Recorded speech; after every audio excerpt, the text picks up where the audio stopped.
So mga ka-idol, tuturuan ko kayo kung paano mag-print sa Photoshop pag maramihan. So maramihan yung ipiprint natin, like magbo-bookbind tayo or mag-release tayo ng maraming copies for reading materials, ay napakasimple lang. Kaya ituturo ko sa inyo ngayon. Yan mga ka-idol, yan makikita natin yan. Tapos na po yung na-print natin, no? Ito. Yan. Yan, na-print na yan. 160. Diyan, 160. So, tapos na yan. Magre-replace lang tayo. Napakadali mga ka-idol mag-print dito sa Photoshop. Kumpara doon sa Word. Mas mabilis dito. At saka ma-synchronize.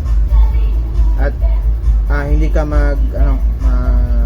malilito. Kasi replace ka lang ng file. Ito, replace content. Yan mga ka-idol, replace content lang po tayo. Tapos punta ka dito. Yan yung 160 natin kanina. Kaya para hindi po tayo malituhan, ang technique po dyan ay delete lang natin yan. Delete. So delete natin yung mga ka-idol, delete lang. So ayan, hindi na siya 68 kundi naging 69 na siya. So yan mga ka-idol, replace lang natin. Automatic magre-replace. So hindi na siya 160 but 162. So 162 siya. Yan.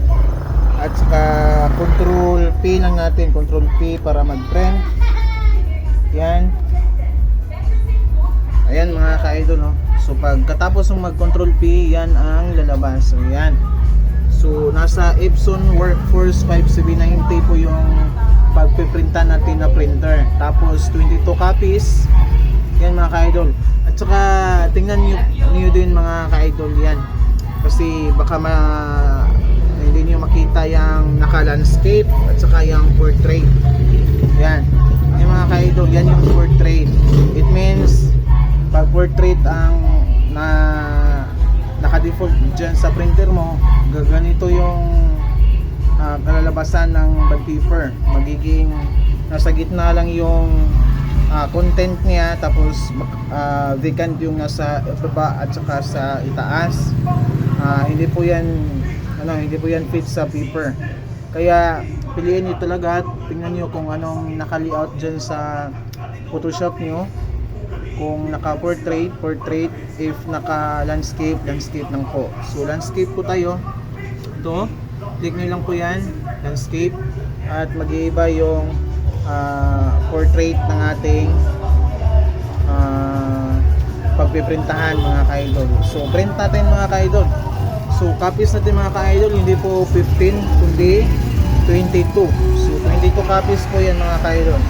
Yan mga ka-idol, print nyo lang. Saka yan, waiting po ilang segundo.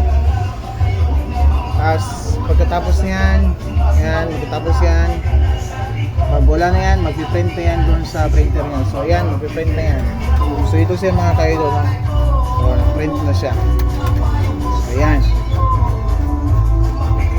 Ayos. So ayun lang yung technique natin mga ka-idol. Pag maramihan yung print, pag bookbind or reading materials ng mga estudyante, gamitan po natin ang Photoshop para mas mapadali, synchronize at napakaganda ng result. Hindi po tayo malilito. So yun lang.